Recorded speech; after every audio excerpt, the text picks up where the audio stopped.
June 6, 1944. It is still dark when the first landing craft pushes through the freezing water toward the coast of Normandy.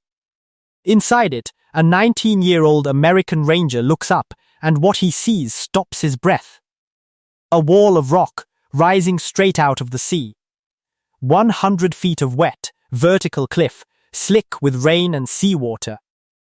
At the very top of that cliff sit 6 enormous German guns, big enough to sink ships, powerful enough to slaughter thousands of men landing on the beaches just a few miles away. His orders are almost unthinkable. Climb the cliff, by hand, under enemy fire, and destroy those guns before they can open fire on the invasion. The German soldiers waiting at the top are certain of one thing: no army on earth could ever come from the sea and climb that wall. It defends itself. They have built their entire defense around that single belief. In the next few hours, a handful of American soldiers are going to prove every one of them wrong, and the price they pay will be almost too terrible to imagine. This is the story of the cliff that could not be climbed. To understand why these men were sent to die on a cliff, you first have to understand the cliff itself. Its name is Pointe du Hoc. It is a narrow finger of land that pushes out into the English Channel, and it sits in almost the worst possible place, right between two of the most important landing beaches of the entire invasion. To the west lies Utah Beach. To the east lies Omaha. And from the top of Pointe du Hoc, a man can stand and see both of them clearly, stretching out below him like targets on a map. That view is exactly what makes this place so deadly. The Germans have built a battery here.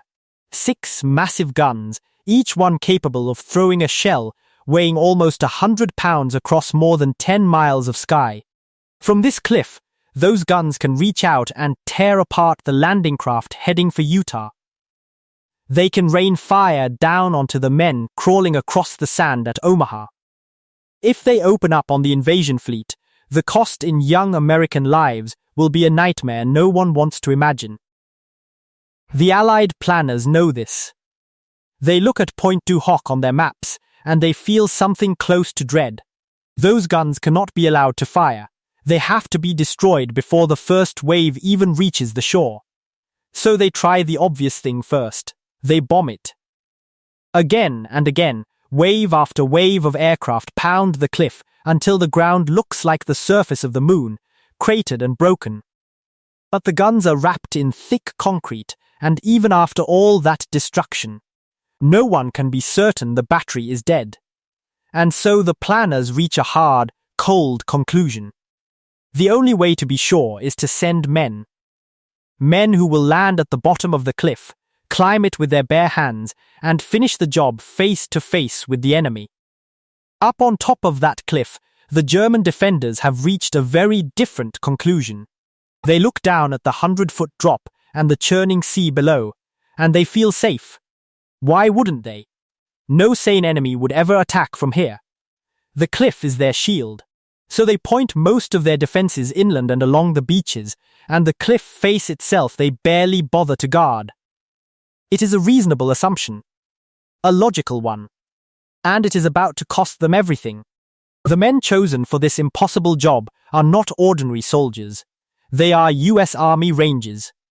The Rangers are something new, an elite force built to do the jobs considered too hard, too dangerous, or too important to fail.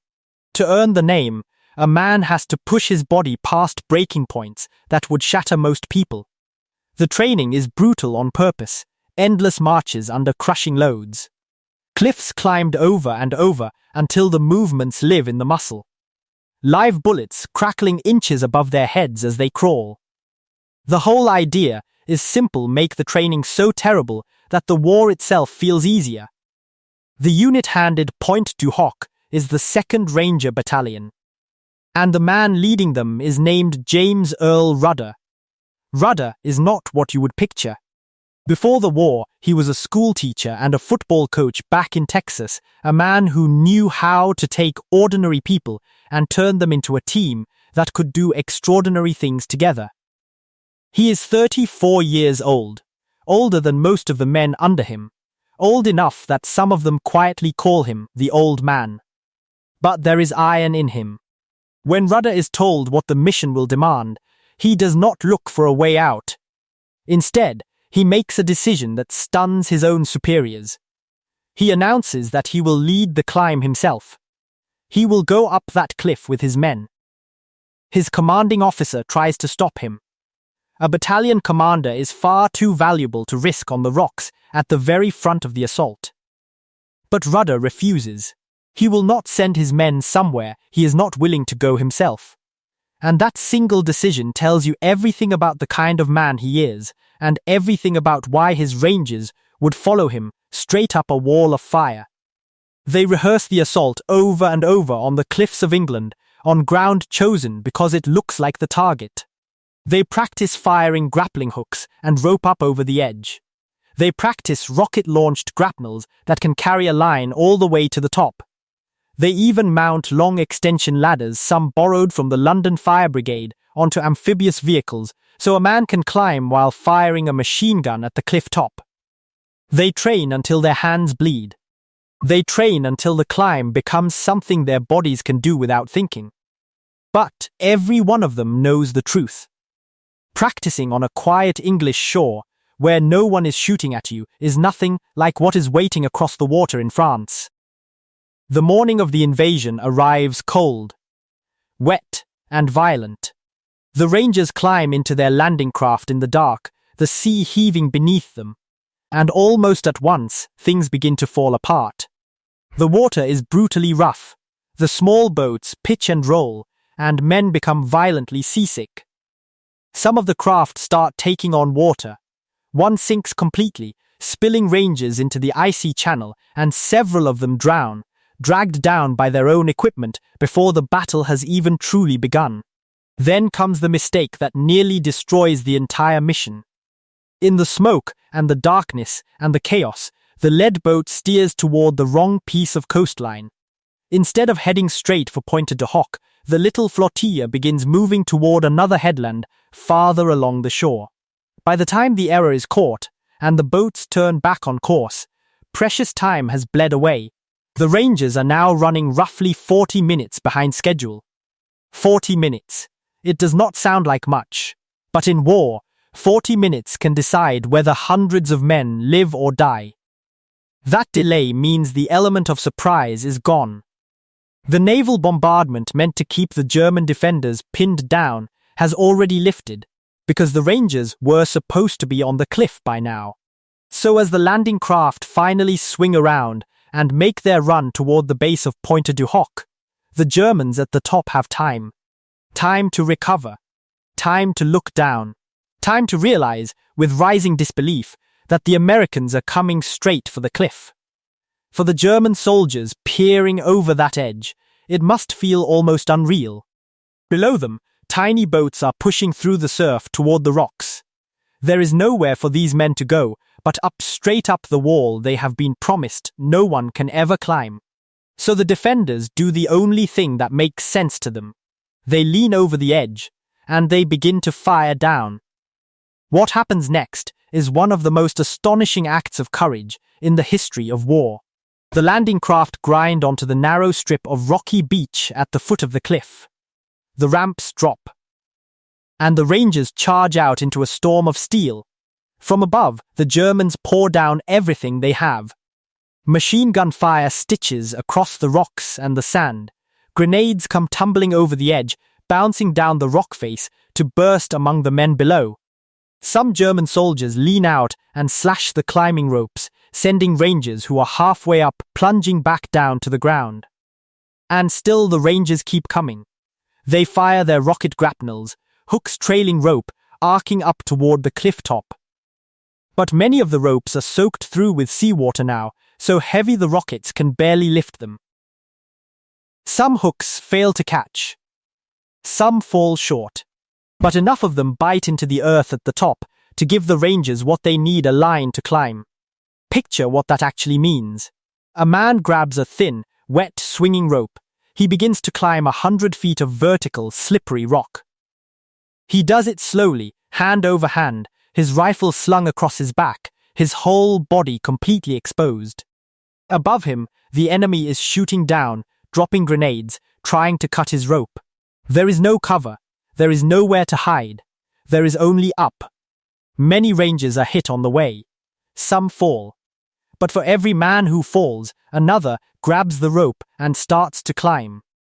One Ranger reportedly rides a swaying fire brigade ladder up toward the top, firing a machine gun the whole way. The ladder rocking beneath him like a tree in a storm. It is madness. It is magnificent. And somehow, impossibly, it works. One by one, then in small clusters, the Rangers reach the top. They throw themselves over the edge into the cratered wasteland the bombing has left behind, and immediately they begin to fight. And the German defenders simply cannot believe what they are seeing. The thing they were promised was impossible is happening right in front of their eyes. American soldiers are climbing up out of the smoke, coming over the edge of the cliff like something that should not exist, and they are not stopping. In that moment, something breaks in the defense. The certainty is gone. The wall has failed them. The Rangers have done it. They have climbed the cliff. They have reached the top under fire, and they have paid for every foot of that rock in blood. Now they push forward to the gun positions, the whole reason they came. The whole reason any of this was necessary. The 6 great guns that could destroy the invasion fleet. The guns they were sent to silence. They reach the concrete emplacements, fighting through the broken ground. And they look inside. The guns are gone. Where 6 massive cannons should be, there is nothing. In some of the positions, the Germans have left telephone poles, painted and angled to look like gun barrels from the air, a clever trick to fool the Allied spotter planes. The real guns have been moved, pulled back from the cliff, probably to protect them from all that bombing, and hidden somewhere inland. Imagine the gut punch of that moment. You have just done something almost beyond what a human body can do.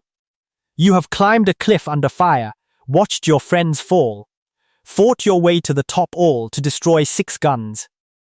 And the guns are not there. A weaker unit might stop here, might decide the mission is impossible now, and just try to survive. The Rangers do not stop, because they understand something. If the guns were moved, then the guns still exist somewhere, and if they still exist, they can still kill thousands of men on the beaches. The threat is not gone. It is only hidden. So small groups of Rangers push off the cliff top and move inland, hunting through the fields and hedgerows of Normandy for 6 guns that could turn the entire invasion into a massacre. This is the moment the whole mission comes down to a handful of men. A small patrol of Rangers moves cautiously away from the cliff, deeper into the patchwork of fields and sunken farm lanes that cover the Normandy countryside. And moving down one of those narrow roads, they find something extraordinary. There, tucked into an orchard, hidden beneath the trees and camouflaged from the air, are the guns. Not 1, not 2. 5 of the massive cannons, sitting in their firing positions, with stacks of ammunition piled nearby, ready to fire. And here is the most stunning part of all. The guns are almost completely unguarded. The German crews are not at their posts. They are gathered some distance away, apparently taking cover or waiting for orders, leaving these enormous war-deciding weapons sitting alone. The Rangers do not wait for reinforcements. They do not wait for permission. They understand that every single second those guns sit there intact is a second they might be turned on the beaches. So they act. Quietly and quickly, they move among the guns and destroy them. They use thermite grenades burning hot enough to melt metal, dropping them into the moving parts of the cannons, fusing the mechanisms into useless lumps of slag. They smash the sights, they wreck everything they can by hand, and then they turn to the stockpile of ammunition and set off a charge that sends a thunderous explosion rolling across the countryside. In a matter of minutes, a few American soldiers with grenades have done what the entire mission was built around. The guns of Pointe du Hoc, the guns that could have turned the landings into a slaughter, are silenced. Not by warships, not by bombers, by a handful of determined men deep behind enemy lines who refused to quit. The threat to the fleet is over. The mission is accomplished. But for the Rangers up on that cliff, the hardest part has only just begun. Destroying the guns was supposed to be the hard part. Surviving what comes next will prove even harder. The Rangers who climbed the cliff are now a small, battered force, stranded on a patch of ground deep inside German-held territory. They took heavy losses on the beach and on the climb. They are low on ammunition. They are exhausted, soaked and cut off. The reinforcements meant to follow them up the cliff were sent to Omaha Beach instead, when the signal of their success was delayed, leaving Rudder's men dangerously alone. And the Germans, recovering from their shock, are now determined to throw these intruders back into the sea. What follows is 2 days and 2 nights of brutal fighting. The Germans counterattack again and again, probing the thin Ranger lines, trying to crush them through sheer weight of numbers. Much of it happens at close range, in the dark, among the craters and the hedgerows. Men fight with rifles, with grenades, sometimes hand to hand. When their own ammunition runs low, the Rangers gather up captured German weapons and turn them against their former owners. Rudder himself is wounded, but he keeps command, moving among his men, holding the defense together by force of will. Out at sea, warships fire in support, directed by the Rangers, their shells crashing down on the Germans as they mass for another assault. The nights are the worst. In the darkness, the Germans creep close, and the Rangers, unable to see clearly, never know whether the next attack will be the one that finally overruns them. They hold their lines through pure discipline, counting their last rounds, listening for movement, refusing to give up the ground they bled so much to take.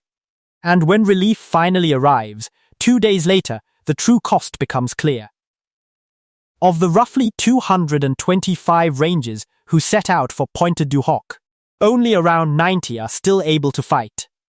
The rest are dead, wounded or missing. More than half the force is gone. But they held. They took the cliff, destroyed the guns, and refused to let go against everything the enemy could throw at them. The wall that could not be climbed had been climbed, and then it had been held. For the German soldiers who survived Pointe du Hoc, what they had witnessed was almost impossible to put into words.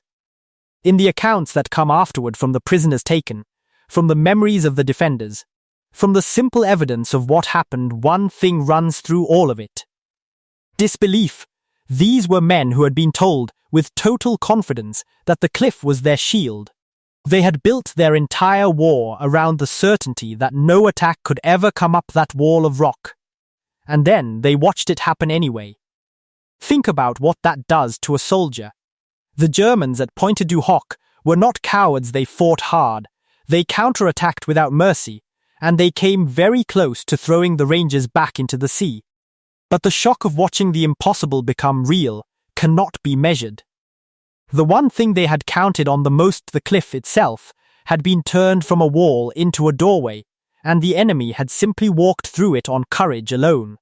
Across the whole battle for Normandy, German soldiers would come to develop a wary respect for these American assault troops, who seemed to fight as if the word retreat had been cut out of their language. The defenders had assumed that human beings had limits, that there were some things no soldier could ever be asked to do. The Rangers had proven that the limit was much further away than anyone had imagined. And that, in the end, is the deepest meaning of Pointe du Hoc. It was not just 6 destroyed guns, it was a demonstration written in blood on 100 feet of rock of what ordinary men can do when they simply refuse to accept that something is impossible. Decades later, the cliff at Pointe du Hoc still stands above the Normandy coast, its surface still scarred with the craters of 1944. The concrete bunkers are still there, the ground still remembers. 40 years after the invasion, the survivors, old men now, grey-haired, many of them grandfathers, gathered once more at the top of that cliff. They stood on the very ground they had climbed to as young men, the ground where so many of their friends had died. And the world paused to remember what they had done. These men never thought of themselves as anything special. Most of them went home afterward and lived quiet lives, ordinary jobs, families, rarely speaking of what happened on that French cliff. They did not call themselves heroes. They called themselves men who were handed a job and did it beside friends they would mourn for the rest of their lives. But history remembers them differently.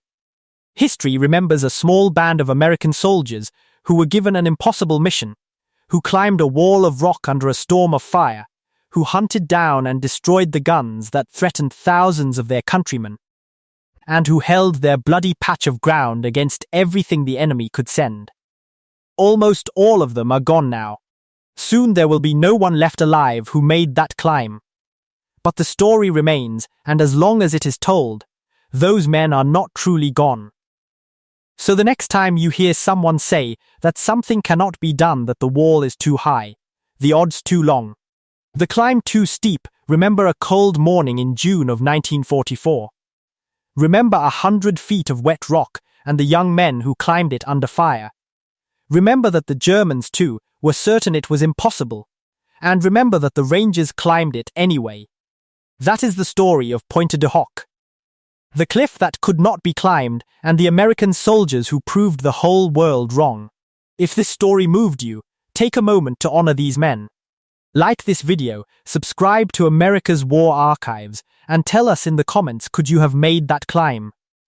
We have more untold stories of courage and sacrifice coming every week. We'll see you in the next one.